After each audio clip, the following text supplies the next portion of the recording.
Here it is, what's probably going to be the last video in this Black Canyon 100K training series.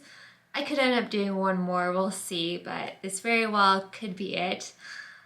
What a journey. Glad I'm sitting here right now. I'm actually sitting at a hotel in Moab, and so we're splitting up the drive in 2 days, if that's not obvious.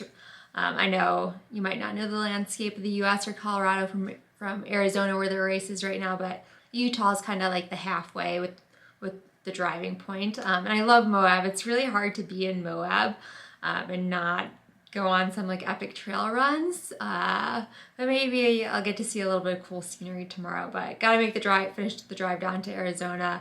Really happy I could split it up in 2 days because I'm someone who doesn't typically feel great after staying in a car for a really long time or flying, even like the day before the race. So when I can, I'll do it a couple days before if that's possible. And this time it worked out where it's pretty easy to work in the car for both Sage and I, and so doing the drive in 2 days. But while I was sitting here at this Moab hotel, I thought it'd be a good opportunity to tell people about what I do to keep it together the week of the race. I used to be somebody who had so much anxiety before the race, and I was miserable the days before the race. I was so nervous, and I really just let my mind take me to a really bad place. And now I still get nervous. I still get the negative thoughts, but I've learned to be able to redirect my thoughts and still enjoy the days leading up to the race. And I do a few different things. Kind of started talking about it a little bit in the last video, but the biggest thing is always reminding myself that no matter what happens, good or bad, my life isn't going to change after the race. I'm still, come after the race, I'm still going to be coaching, I'm still going to be running, still going to be spending time with the people I care about, and that's really the most important thing. Like, this race isn't going to dictate how I feel about my life or myself. And talk about how I feel about myself, what other people say about me after the race, it's really, any negative comments aren't gonna matter. You know, I really put myself out there with this video series. It's the first time I've done this, and as I've mentioned before, like I've had a lot of social anxiety in the past, but now I can think it through and realize that if I have a bad race and somebody wants to say something bad, I don't care about their opinion, you know, and that this should go for everybody. If somebody wants to kick you after a bad race, or really after anything doesn't go the way you want it to, they are not the people you want to be listening to. They have a lot of growing to do before you care about their opinion.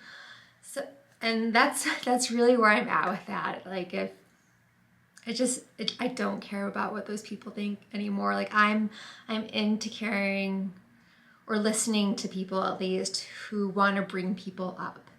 You know, that if you want to bring somebody down, like, that's just not the level of thinking I care about. And again, like, I hope those people who want to go for the low shots, you know, I hope they learn to grow one day, because life is so much better when you aim to bring people up. So that's another big thing. Good reminder for me always to really think about that. Another huge thing I've learned to do during race week is when those negative thoughts start coming in, is to start thinking about things I'm grateful for. And I know that sounds corny, and I know, like, gratitude practices are like, I don't know, maybe it seems like this overused or over talked about things at this point, but I really do believe in it, especially when times can be difficult.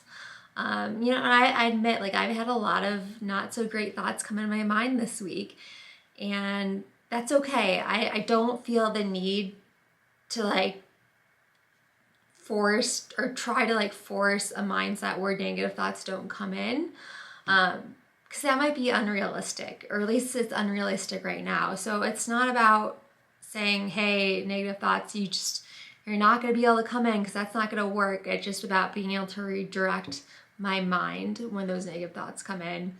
And so now it's just like if a negative thought comes in, that's my cue to think of things I'm grateful for or things I appreciate about myself or others. And that's been so helpful for me, especially over the past few years, to always go back to that. It's not always easy, but taking the time to do that works. So those are a few different things. I have a whole list. I will talk, sorry, I know I'm rambling on right now, but I just thought of one more that I like to say. And that is, we sign up for a race partly because it is a good challenge for us. What is often a better challenge is to have a bad race and still commit to having a good attitude, right? And thinking about that and thinking about who I want to be no matter the outcome, that helps me. And I think acknowledging that bad races are always going to happen in running or any sport or whenever you're going towards any goal that's tough, the outcomes aren't always going to go the way we want, but staying true to the person we want to be and trying to see some positives through it all, that's a great challenge, and that's going to make me and anyone who does it, I believe, a better person. And it's also going to be great for the people that support you to see that, or anybody watching you to see that. Whether that's your friends or your kids, I think it's really a great quality to have, is to stay positive no matter the outcome. And it's really just been a beautiful challenge for me over the past few years. I've had some big low points at races, but more as Sage would say, no matter what happens, be that fun person to have a beer with no matter what. And I also think that helps set you up for a better race next time around, right? That's probably enough for now. I don't want to overwhelm you with all these different ideas.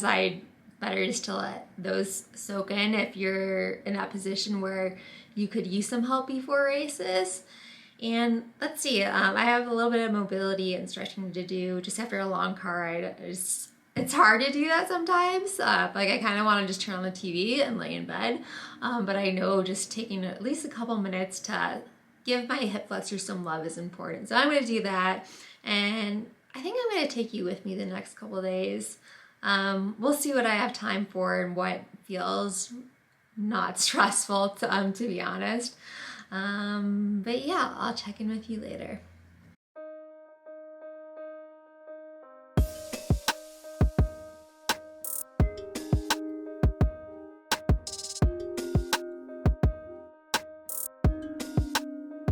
It's the next day, doing a little shakeout jog on the bike path in Moab. And I know it's stunning right now, right? It's obviously ridiculously beautiful here, but Sage, he went on a trail we've never been on before. It's called the Portal Trail, and it's killing me. This is literally one of the worst parts about racing for me, is that you go to beautiful places and there's so many places to explore and you can't do it because you just have to rest to be ready for the race. So hopefully, yeah, and the worst, not the worst part, but the part about this is that I'm the one who told Sage about this trail and that we should do it. And the last time we were here, it was just a big snowstorm came in and we started it and it just wasn't very fun. But hopefully Sage is enjoying himself, and then we'll roll through another day and I'll be able to finally do the trail and it'll be extra special. Maybe we'll see. But for now, I'm just going to enjoy the views on this bike path run, which is obviously quite impressive. So if you've never been to Moab, highly suggest it. It's just this huge desert playground, and it's like being on another planet. It's so cool. Okay, time to finish my run and then start driving to Arizona.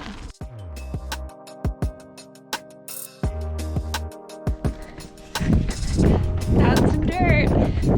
Flat dirt. This is awesome. Not bad for an easy run.